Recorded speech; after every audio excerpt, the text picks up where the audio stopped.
고대 헬라인들은 시간의 개념을 두 가지로 크게 나누었다고 합니다. 이런 많이 들어보았을 것입니다.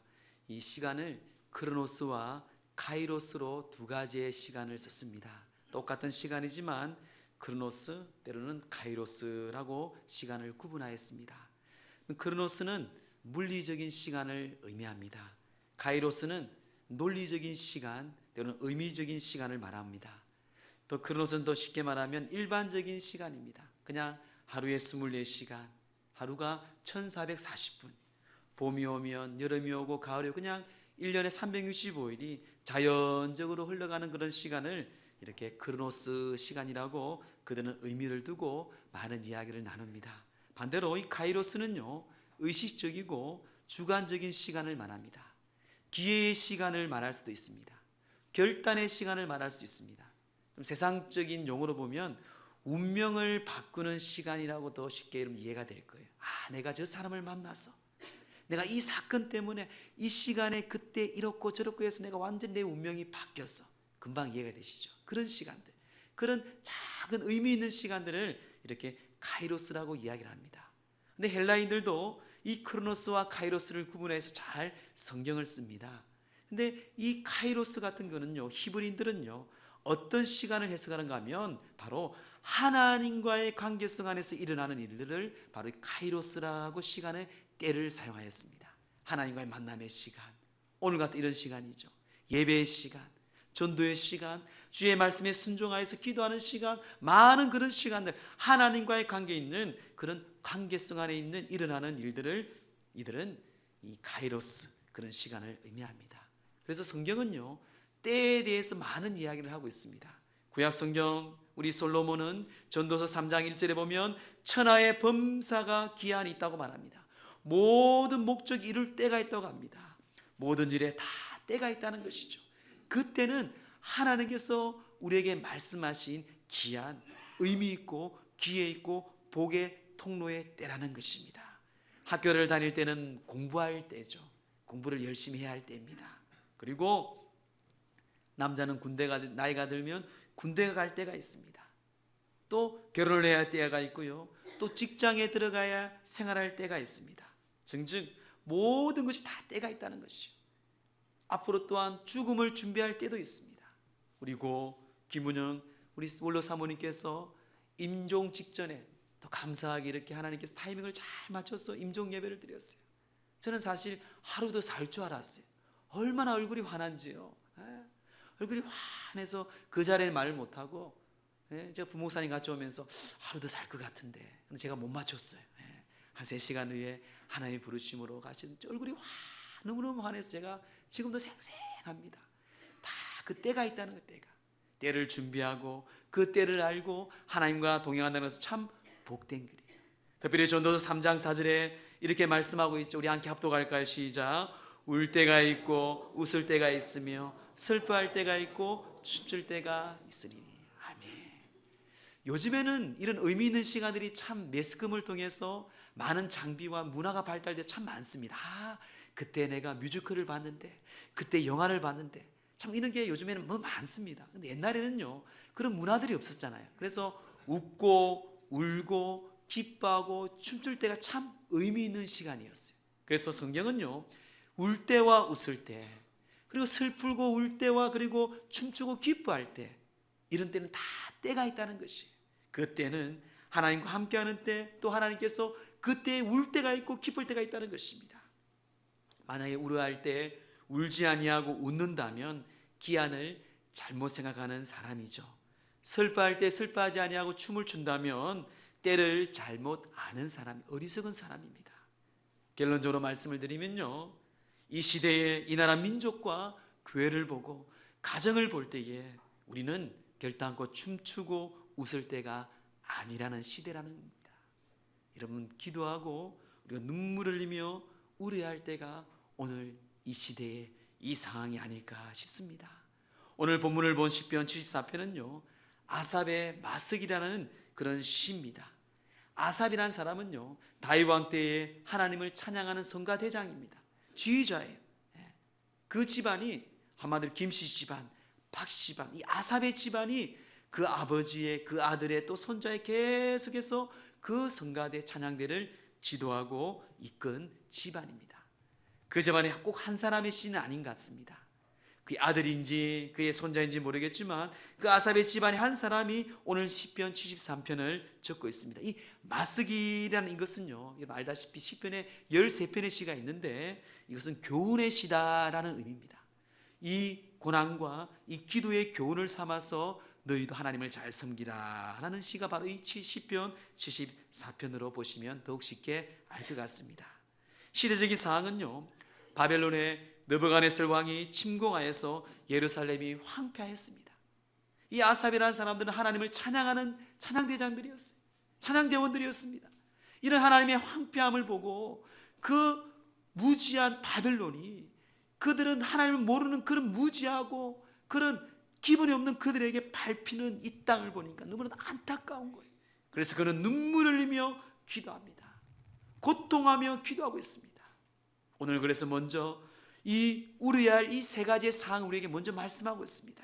첫 번째, 우려야 할 세 가지의 사항이 뭘까요? 그 첫 번째는 바로 하나님의 진노 때문에 부르짖고 울고 기도하라고 말씀합니다.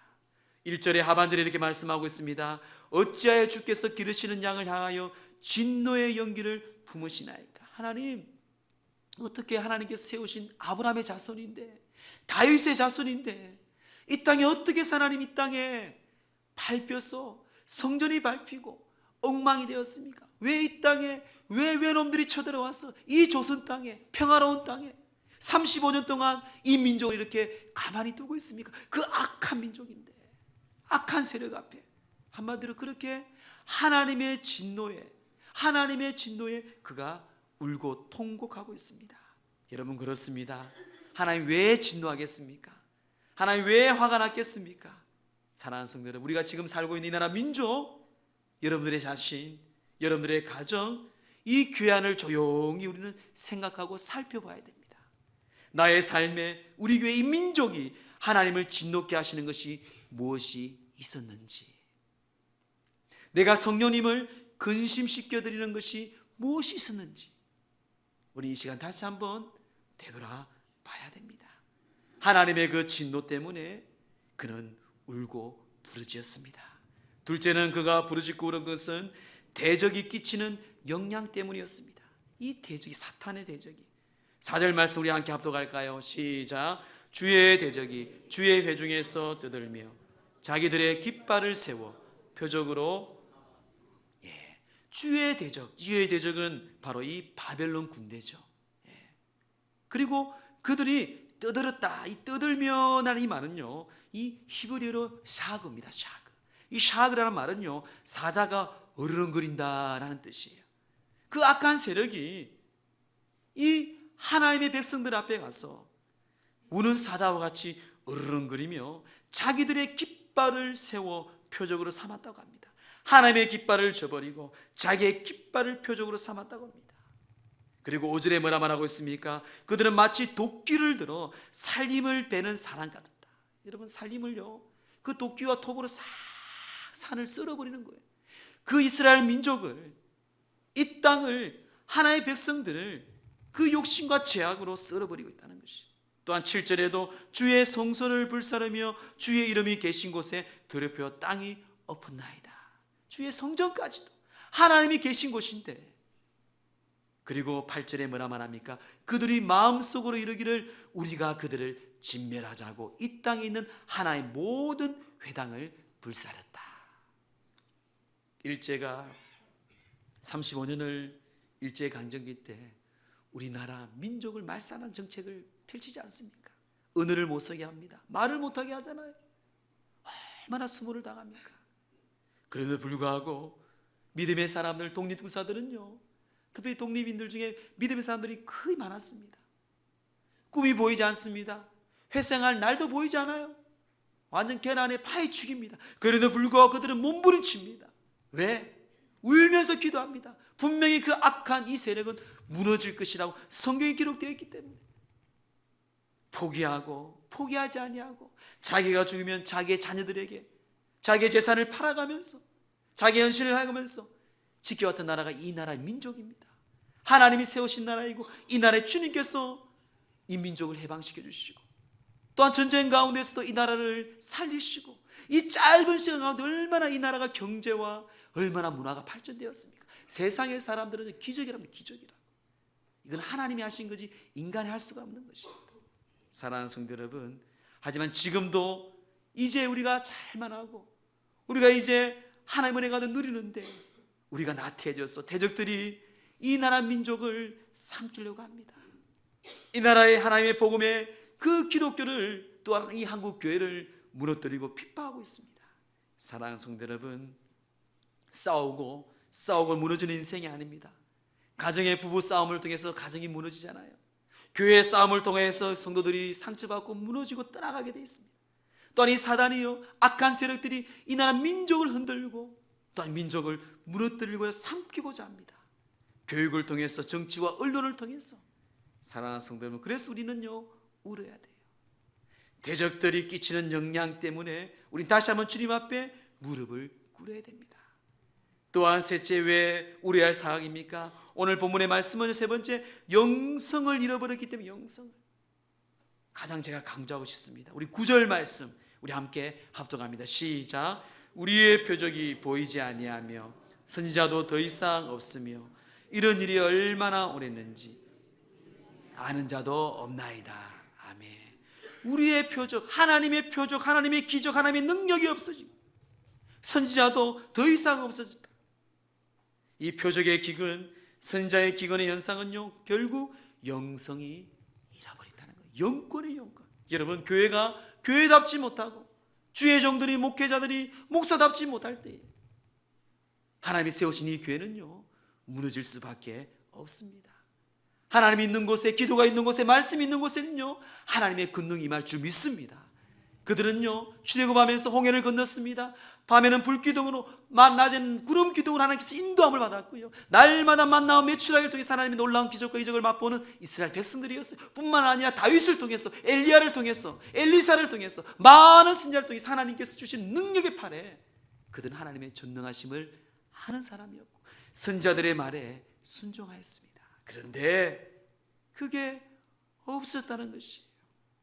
사랑하는 성도 여러분, 부흥의 대각성은요 다시금 하나님의 말씀으로 돌아갈 때에, 다시금 주님 앞에 무릎 꿇고 기도할 때에, 미국의 부흥이든 영국의 부흥이든 이 땅의 평양 대부흥이든 앞으로의 제2차의 부흥의 운동도 하나님의 말씀과 기도 가운데 돌아갈 때 일어날 줄 믿습니다. 여러분, 영권을 잃어버린 교회는요 문 닫게 되어 있어요. 그 영권은 어디서 옵니까? 말씀과 기도에서 옵니다. 제가 늘 반복하지만요, 기도하는 백성, 기도하는 교회, 기도하는 가정은 절대로 무너지지 않습니다. 그 믿음 안에서 우리가 이 나라 민족을 위해 우리 은성교회가, 여러분 교우들이 날마다 깨어서 기도하고 말씀 가운데 살아서 역사하는 영권을 회복하는 믿음의 백성들 되기를 주의 이름으로 축원합니다. 그럴 때 부흥이 일어나요. 이런 부흥이 무엇입니까? 영어로 리바이벌입니다. 리바이벌의 의미는 뭔가 하면 잠든 사람의 눈을 뜬다, 죽어가는 사람의 새 원기를 회복한다는 뜻입니다. 우리가 잠자는 그 영권을 잃어버린 우리에게 하나님의 성령의 권능이 임하여서 우리가 영적인 눈이 뜨이고 우리 모든 죽어가는 사람들이 영적으로 그 새 원기가 회복되는 그런 부흥의 역사를 위해 기도하고 눈물을 흘리기를 주의 이름으로 축원합니다. 이들은 이 상황 가운데서 하나님께 기도하며 나아갈 때에 이 기자는 두 가지 질문을 던집니다. 이 두 가지 질문의 첫 번째 질문이 뭔가 하면 어찌하여입니까? 어찌하여. 우리 1절 말씀 보세요. 우리 함께 합독할까요? 시작. 하나님이여, 주께서 어찌하여 우리를 영원히 버리시나이까? 어찌하여 주께서 기르시는 양을 향하여 진노의 연기를 뿜으시나이까? Why? 어찌하여? 여러분, 모든 사고에는 원인이 있습니다. 또한 그 모든 일들이 있어서 그걸 다 우리에게 사인을 줘요. 조짐을 보여줍니다. 상품백화점이 무너질 때도 그랬고요, 우리 성수대교가 무너질 때도 그랬습니다. 이게 한 번에 무너진 게 아니에요. 점검함에도 불구하고 허위 보고하고 검토하지 못하여서 하나씩 약해져서 무너지는 거예요. 여러분, 우리도 그렇습니다. 우리는 확인을 해야 돼. 질문을 해야 돼. 왜 그런지. 살아가면서 우리가 하나님 앞에 질문해야 됩니다. 하나님, 우리 가정이, 이 나라 민족이 어떻게 이렇게 되었습니까? 왜 그렇습니까? 하고 물어볼 때에 하나님께서 우리에게 답을 주실 거예요. 근데 사람들은 묻지 않습니다. 결국 불신자들 때문에, 저 정치인들 때문에, 저 대통령 때문에 남들을 핑계합니다. 이거는 그리스도인의 본분이 아니에요. 예수님이 뭐라 말씀하셨습니까? 그럼 세상은 옛날엔 더 힘들었잖아요. 예수님이 이렇게 말씀하셨어요. 너희는 세상에 빛이 되라, 소금이 되라 말씀하셨어요. 그 말이 맞습니다. 우리가 빛과 소금이 될 때에 이 모든 책임도 우리의 책임이고요, 또 모든 축복도 우리를 통해서 하나님께서 복을 내려줄 줄 믿습니다.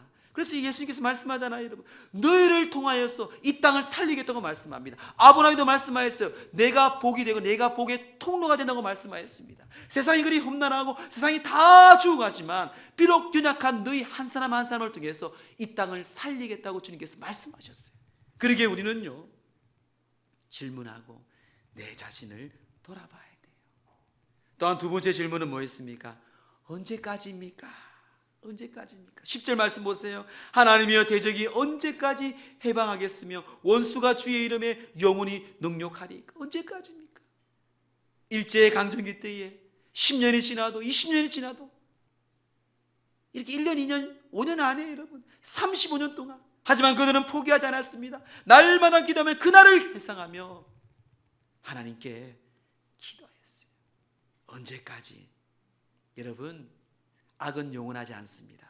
시편 30편 5절에 보면 그 노염은 잠깐이요 그의 은총은 평생이로다고 말씀합니다. 저녁에는 울음이 깃들일지라도 아침엔 기쁨이 온다는 것이. 여러분, 고난받는 거 예수님이 뭐라 말씀하고 있습니까? 너희가 이 받은, 세상에 받는 고난은 장찰받을 영광하고는 비교할 수 없다고 말씀하셨어요. 얼마나 감사해요, 여러분. 저는 김본영 사모님 볼 때에 부럽더라고.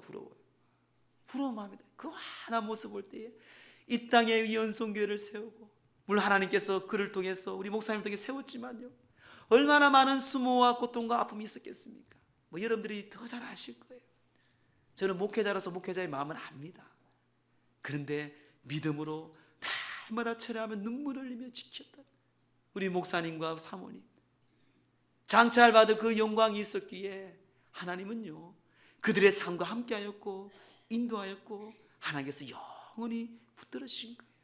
여러분, 그 소망 있게 우리가 지금 이곳에 있고요, 그 소망 있게 우리가 세상에 나가서 때로는 수모를 당하지만 예수 그리스도 안에서 우리가 빛과 소금의 역할을 감당하고 있지 않겠습니까? 잠깐입니다. 잠깐이에요. 사랑하는 성도 여러분, 왜 이런 고난과 아픔을 당합니까? 왜 하나님이 진노하고요 대적이 영향을 끼치고 그리고 영성이 잃어버린 이유가 무엇입니까? 성경은요 사도 바울을 통해서 우리에게 정확하게 이 나라 민족 교회와 우리 개인들에게 진단하고 있습니다. 우리 로마서 1장 21절부터 25절 말씀은 중요한 말씀인데 우리 함께 합독합니다. 시작. 하나님을 알되 하나님을 영화롭게도 아니하며 감사하지도 아니하고 오히려 그 생각이 흠하여지며 미련한 마음이 어두워졌나니 스스로 지혜 있다 하나 어리석게 되어 썩어지지 아니 하나님의 영광을 썩어질 사람과 새와 짐승과 기어다니는 동물 모양의 우상으로 바꾸었느니라.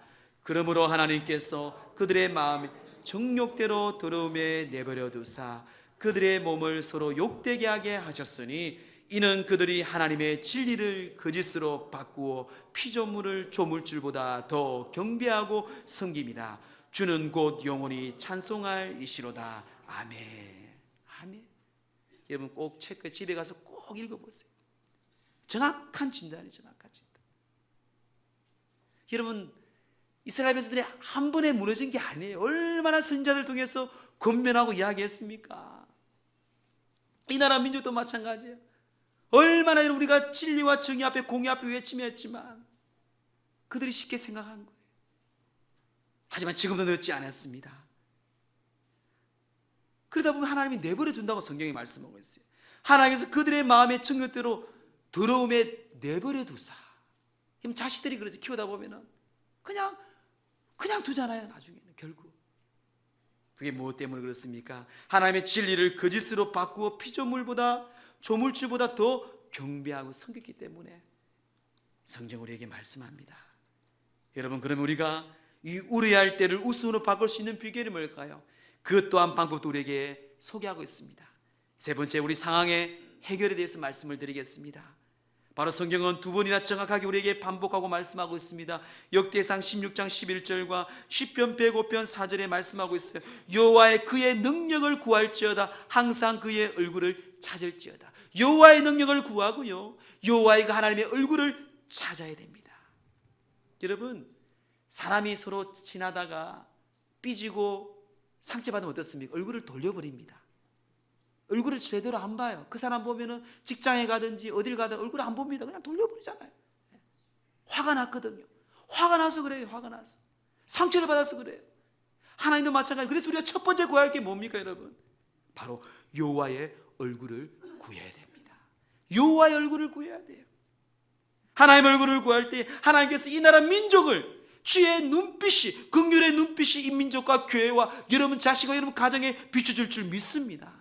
시편 80편 3절에 말합니다. 하나님이여 우리를 돌이키시고 주의 얼굴빛을 비추사 우리가 구원을 얻게 하소서. 주의 얼굴빛을 비추사. 두 번째는 무엇을 우리가 기도해야 됩니까? 오늘 본문의 말씀 11절의 말씀은 합니다. 11절 함께 합독합니다. 시작. 주께서 어찌하여 주의 손 곧 오른손을 거두시나이까? 주의 품에서 손을 빼내시어 그들을 멸하소서. 아멘. 하나님께서 주에게서 그 오른손을 빼사 그 악한 세력을 하나님께서 멸하소서라고 기도해야 됩니다. 도끼와 철대로 들어 이 나라 민족을 멸망시키고자 합니다.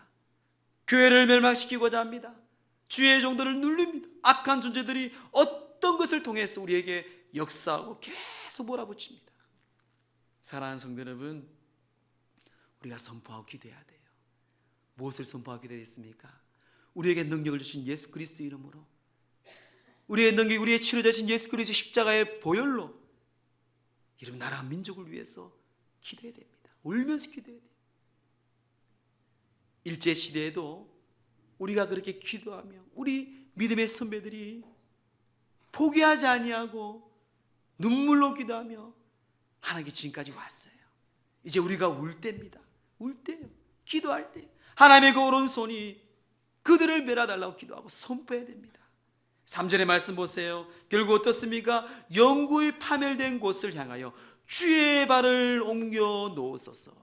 주의 발을 옮긴다는 주의 권능이, 주의 능력이, 주의 역사가 하나님 이 민족, 우리나라 민족, 이 교회에 하나님이 살아있는 이곳에 옮겨달라고 우리는 기도하고 기도해야 됩니다. 사랑하는 성도 여러분, 그럼 우리는 세 가지를 구해야 됩니다. 기억하세요 여러분. 하나님이여 얼굴빛을 비춰주시고, 하나님이여 주의 손을 빼사 거짓과 악한 세력을 쳐주시고, 또한 주의 발을 돌이키사 우리 가정과 교회와 국가에 다시 들어놓아 주시옵소서 라고 우리는 기도해야 돼요. 계속 기도해야 됩니다. 하나님의 진노, 대적의 영향력, 영성이 일어가고 있는 이 땅의 이 민족 교회, 여러분 우려할 이유 충분합니다. 이 회복하기 위해서 우리는 또한 기도해야 됩니다. 사랑하는 성도 여러분, 역사학자인 아놀드 토인비는요, 사람이 고난을 당하면 몇 가지의 반응이 있다고 합니다. 첫째는 과거로 돌아간다고 합니다. 아이고 옛날이 좋았지 하고 과거를 돌아간대요. 둘째는 미래에 대한 공상에 빠진다고 합니다. 그냥 공상만 하고 허상만 하고 있는 거예요. 셋째는 몸을 움츠리고 누군가 도와주기를 그냥 막상 기다리고 있다고 합니다. 그런데 넷째는 위기에 맞서 위기를 이용한 것으로 바꾼다고 합니다. 이 나라 민족, 그런 민족이었어요. 많은 전쟁도 있었고 많은 침략도 있었고 많은 어려움이 있었지만요, 이게 우연히 된 게 아니에요. 여러분, 하나님께서는 이 민족의 동방의 횃불로서 이 민족에 기도하는 사람이 있었기에 이 선교사님이 통하여서 하나님의 복음이 들어오고 이 땅에 교회가 세워가면서 이들이 눈물을 흘리며 기도하고 이 민족을 위해 탄식하고 또한 후손들을 위해서 기도했기에 하나님은 우리를 긍휼히 얼굴을 비춰줄 줄 믿습니다. 하나님께 드리는 기도는 절대로 땅에 떨어지지 않습니다. 하나님께 드리는 헌신, 일들 하나님은 잊어버리지 않아요. 사람들은 잊어버립니다. 하나님께 전도한 일, 청소하는 일, 작은 일들 저도 잊어버려요. 우리 하나님은 절대로 잃어버리지 않습니다. 우리 원로 사모님 참 많은 상금 받을 거예요. 많은 상금 받을 거예요. 하나님 다 기억하시거든요. 그 눈물을 기억하시고요, 그 아픔을 기억하시고요, 영원한 곳에서. 그래서 제가 부럽다는 거예요. 말씀을 정리합니다. 벌써 19년 여름은 끝마무리에 있습니다. 가을을 준비하며 하반기를 준비하는 가운데 오늘 본문의 말씀을 통해서 이 나라 민족, 한국교회를 보며 그리스도인들을 바라보며 이 땅에 있는 주의 종들, 목사들을 바라보면서 우리는 울어야 돼요. 울어야 됩니다. 하나님 영권을 회복시켜 주시고 대적들이 영향을 그치게 하시고 하나님의 진노가 그치고 주님의 그 얼굴을 비추사 하나님 주의 권능의 팔로, 주의 권능의 발로 하나님 이곳에 이 나라 민족에 하나님께서 임하셔서 부흥케 하시고 다시금 주님의 깃발을 휘날리며 나가는 이런 민족, 그런 가정, 우리 은성회 되기를 기도하며 선포하며 나가는 모두 주의 종들 되기를 주의 이름으로 축원합니다.